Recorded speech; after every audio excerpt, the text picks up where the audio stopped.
Halo teman-teman semua, di kesempatan kali ini aku mau berbagi satu kisah horor yang kebetulan aku alami sendiri dan dampaknya jika kita melihat dari sudut pandang sisi paranormal, itu dampaknya aku rasakan sampai sekarang gitu ya. Jadi ada sudut pandang di kisah ini, yang pertama yaitu sudut pandang dari kedokteran dan yang kedua sudut pandang dari sisi paranormal atau dukun gitu ya. Nah, aku merupakan seorang penyandang disabilitas tunanetra totally blind sekarang ini. Jadi penglihatanku tuh menurun perlahan-lahan gitu ya, nggak langsung gelap total gitu, tapi menurun perlahan-lahan. Di mana menurut ibu aku, waktu aku baru lahir, itu penglihatanku normal teman-teman. Jadi aku tuh kalau misal merangkak atau mainan gitu ya, waktu aku masih bayi dulu, itu kalau ada benda itu diambil gitu. Ada benda kecil diambil, dimakan gitu ya, sebagaimana lazimnya anak kecil pada umumnya gitulah ya. Itu kalau menurut ibu aku. Nah, saat usiaku 2 tahun, itu aku lagi di Ayun, teman-teman. Jadi dulu aku kan masih tinggal di rumahnya nenek ya. Di mana rumahnya nenek itu ada satu spot atau tempat yang tempat itu nggak ada atapnya. Jadi digunakan untuk menjemur baju, menjemur padi gitu ya, karena sekatnya itu lumayan luas gitu. Jadi tempat itu memisahkan antara bangunan rumah utama dengan dapur gitu.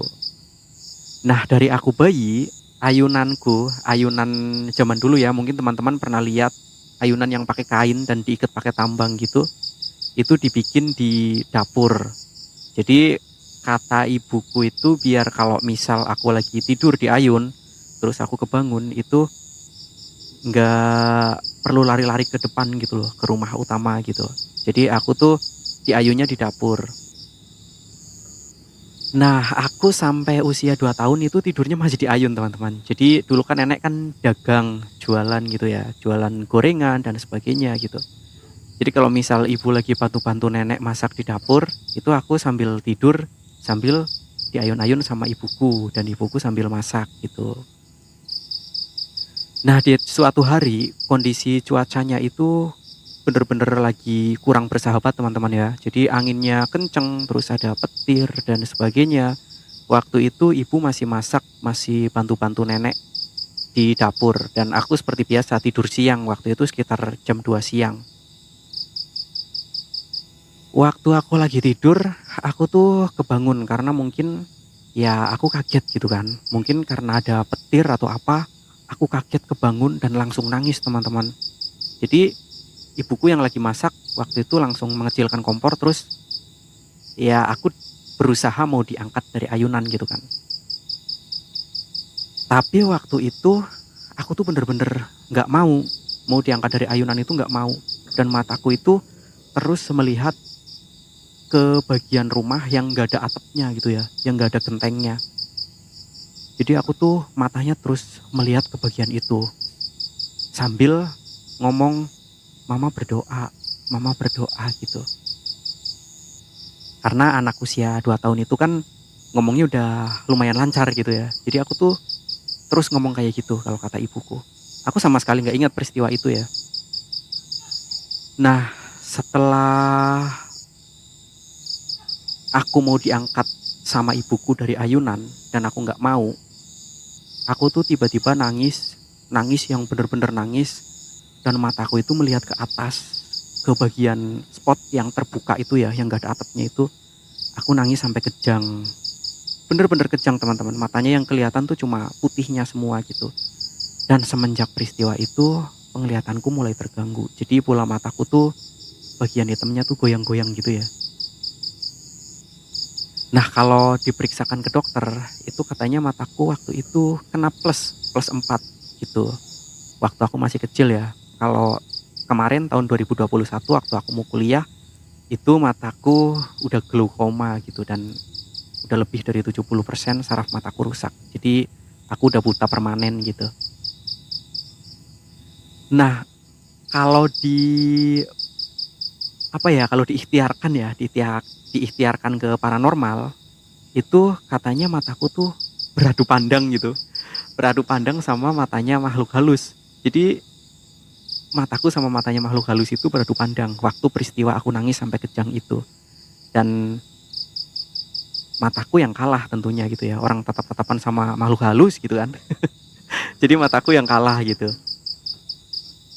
Nah terus eh terlepas dari segala macam sudut pandang gitu ya, aku tuh pernah mengalami, bahkan sering ya mengalami satu peristiwa yang bener-bener aku inget sampai sekarang. Jadi dulu aku tuh waktu masih tinggal di rumah nenek, aku kalau lagi tiduran di salah satu kamar, karena rumah nenek itu cukup besar ya, jadi ada kamar 5 di sana, dan aku sukanya tuh tiduran di kamar yang ada di bagian timur gitu. Jadi posisi kamarnya itu menghadap ke arah barat. Nah aku kalau lagi tiduran di kamar itu, aku tuh sering mengalami kayak ada yang memijat bagian kepalaku kayak gini teman-teman. Kayak gini. Itu tangannya tuh dingin banget. Tapi aku nggak melihat apapun karena waktu itu aku masih sedikit lihat ya, masih low vision istilahnya lah. Jadi masih punya sisa-sisa penglihatan waktu aku kecil. Itu usia sekitar 5 tahun sampai aku usia sekitar 12 tahun. Aku masih sering mengalami hal itu. Jadi kalau lagi tiduran tuh kayak ada yang micet-micet bagian keningku gini. Itu sering banget aku alami. Tapi nggak kelihatan apapun. Walaupun aku kerasa banget, bener-bener kerasa. Aku ngebayangin itu tangannya tuh kayak tangan kakek-kakek gitu ya, yang dingin banget gitu. Dan dulu aku tuh kalau memejamkan mata gini, kayak gini, aku tuh kayak ada bayangan ya. Aku kayak ngelihat satu tempat yang pernah aku datangi atau pernah aku kunjungi. Pernah waktu itu aku usia 7 tahunan, waktu itu aku tuh di sekolah, aku udah sekolah kelas 1 ya, waktu itu kelas 1 SD. Aku tuh nunduk di meja kayak gini, dan aku ngelihat suasana di rumah. Di rumah itu ada ibuku yang gendong adikku dan keluar dari rumah mungkin mau belanja. Sepulang sekolah aku tanyakan ke ibu waktu itu, "Mah, waktu siang tadi mama keluar sama adik ya, mau kemana?" Kayak gitu. "Loh kamu kok tahu? Emangnya kamu lagi di mana?" gitu. "Aku lagi di sekolah tapi aku cuma nunduk kayak gini terus aku lihat mama," gitu. Mungkin itu cuma sugesti ya atau halusinasi aku yang apa namanya, yang secara kebetulan itu mama juga mengalami peristiwa itu di rumah gitu, dan itu cuma kebetulan gitu ya.